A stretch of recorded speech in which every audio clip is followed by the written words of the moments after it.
how did you get to Kotoko? Yeah, me going to Kotoko was, Kotoko, it's a traditional club. They had their traditions and values. Those days, or during our days, you can only play for Kotoko when you've excelled or you've really established yourself in the local league. Either with any of the let's say the feeder teams of Heart of Oak and Kotoko. Exactly. Not only the feeder teams, because both clubs were snatching players from each other.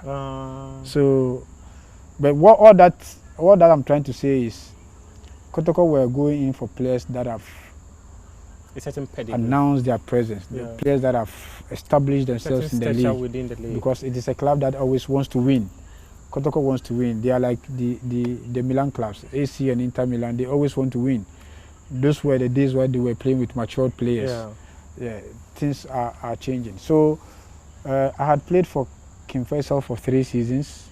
Wow. Yeah, and that is how come Kotoko showed interest in me. Like I said, Kotoko were poaching players from other clubs, players that have succeeded, players that have made it, have made success with other clubs. Just as they poached Stephen Odro from RTU, Aziz Ansah from Olympus, Franco Sef from King Faisal, Nana Hindua from King Faisal, Nana Frimpong from King Faisal, Nana Hindua from Ashgold, Godfrey Reba from BA. So every player that was at Kotoko at that time had already made a mark from another club. So it's like putting stars together to form a formidable team. So when we came, that year, we almost went unbeaten. It was out of Lions who beat us. Yeah. But when we went to their home grounds, and we won the league after 10 years, when Kotoko have not. That was under Abdul Razak, right? Yes. Yeah. Under Coach Razak. So that is how come I ended up at Kotoko. That was those days. To come to Kotoko, you should excel in your club, and then House of Kotoko. Before I came to Kotoko, House of Folk wanted me. Oh, really? Yeah. They actually transported me from Kumasi to Accra. Did you take their money? No, I never took their money. And there is one story I'll say. I'll just exclude names because some are in higher positions now. Yeah. But I just want to say this as an advice to the current players. Recently, we've been hearing stories, issues about betting and bribery and all that. These issues, especially bribery, has been there since before us and at our time and now. But you see, one thing with bribery is, if you are not self-disciplined, you might think you are enriching yourself for your pocket, but it is going to cost you dearly. I know playmates that have suffered, their career suffered because of bribery allegations. When I was at King Faisal, we had a game against House of Folk. Then there was a rumor that some players have been bribed. So Alhaji Guza, one of the best administrators in our football, forget about his educational background. If Alhaji had higher education, trust me, he would have been one of the best administrators, because the man was intelligent, highly intelligent. You know what Alhaji did? Alhaji called one of the players. I'm not going to mention names. He called one of the players. Those days it was this stationary phone booth. Yeah. He called him, went with him to the phone booth, and called an official of House of Folk. Alhaji told him, "Kachire ni say sika no wunya bi. Sika na omo achama players no. Wunya bi." So this player told the official that, "Boss, Matisse say ni na sika no minya bi o. Osi o hunwe asumesi hu Voilà. Alhaji Guza say, "Voilà. Me a mafia chairman." Me man can't just say me a mafia chairman. Before that, I was with the U20. They had approached me in Kumasi. I said no to them. They followed me to Winneba. I said no to them. They came again to Winneba. I said no to them. Then I reported the case to Coach Eduse, who was our national team coach. Which people were chasing you that way? Is it a football club? Yes. I reported them to officials of which club? I won't tell you the club. I won't tell you the club. I reported them to our But it's a club in the Ghana Premier League? Ghana Premier League. Okay. I reported them to the national team coach. Then I called Alaji and told Alaji that this is what is happening. And Alaji said, when they come again, take the money and give it to Coach Eduse or bring it to me when you come to camp. Then I said, Alaji, but if I take the money, in their minds, they will think that I've accepted. You've been bought. I've accepted their bribe. Their bribe. He said, no, as soon as you take the money, I am going to call them and tell them that the money that they brought to you, it has been given to me. I said, okay. So, lo and behold, they came again. That was a day before we were going to break. It was Thursday. We usually go on break on Friday. Oh, okay. So we join our clubs. By Saturday, you are there. Sunday is the game. So, the money was in the polythene bag. I don't know how much it is because I never opened it. I took the money, gave it to Coach Eduse, showed it to him. Then I called Alaji, told Alaji. So Alaji called the chairman of the club and he said, the money that you sent to my player in Winneba, I've been informed. I have the money with me. So don't ever think that the player is going to do what you asked him to do. So they called me. They said, but why did you do this? We told you. I said, yes, I did that because I've told you a couple of times, number of times, that I am not going to accept this. Because as we speak now, if Asofok wants me, or if Kotoko wants me, or if Ash Gold wants me, any of these clubs I will go to.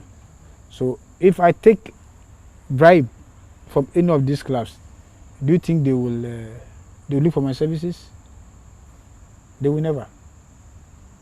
They will never do it. Do you still recall the official who gave you the money? Yes, I know all of them. And they are all alive.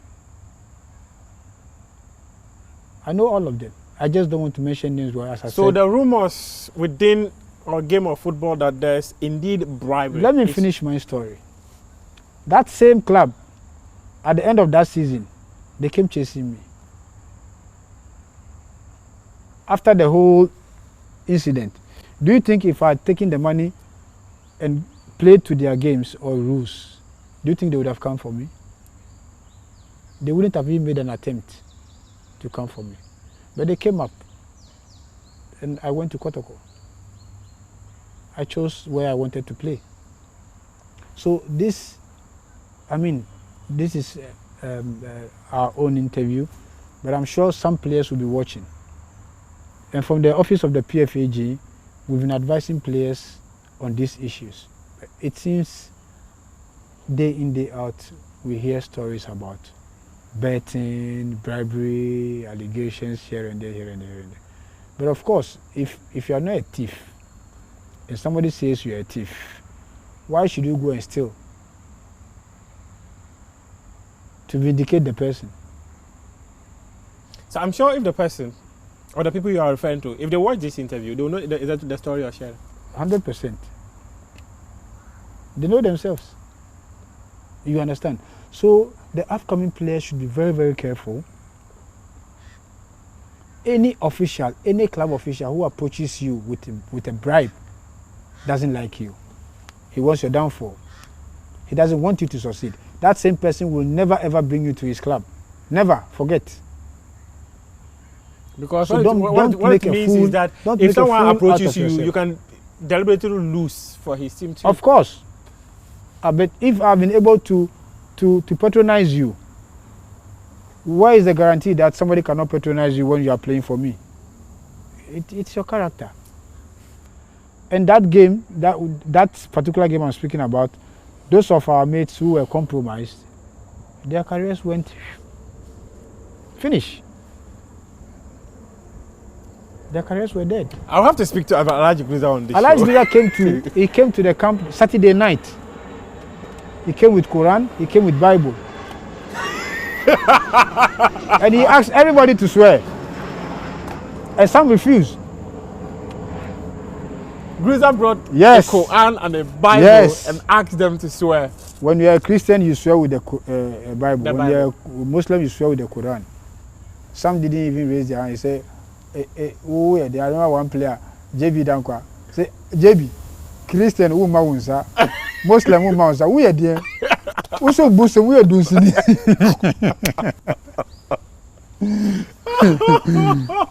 Dankwa. That's quite an interesting one. You see, so Muftau, it's painful when you hear that. I mean, you can see a beautiful career. I mean, a talent, but due to one or two accusations, the career is gone waste. But you allowed it. You gave yourself, or you gave them the opportunity to ruin your career. If you had stayed firm, I mean, how much was I making in Kingfisher? 5 cedis a month. But those days, it was some good money. Yeah, but even that wasn't the motivation. The motivation for me was a coast player getting the opportunity to play in the Premier League. And you were even passionate about the game. I mean, that was all. That was the joy. That was the joy. Week in, week out, you see yourself in daily graphic sports here and there. People are mentioning. That was the joy. You see, you so went up a year and then Yussif Chibsah on radio. The money wasn't an issue. Maybe we were childish or we were young at that time, but that was the fact. We were not much about the money. Now, of course, I ain't the amount. Of course, you don't get nothing. And from coast football, you went straight to Premier League, and you are getting 5 cedis a month. Now that I be pay, you know.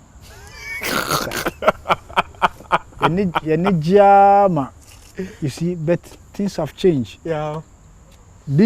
I'm not saying clubs should not be paying players, or they should take advantage of this and say that this is my personal motivation. And even those days, stories have changed. We had players at that time who were senior players who were taking more than that. Yeah.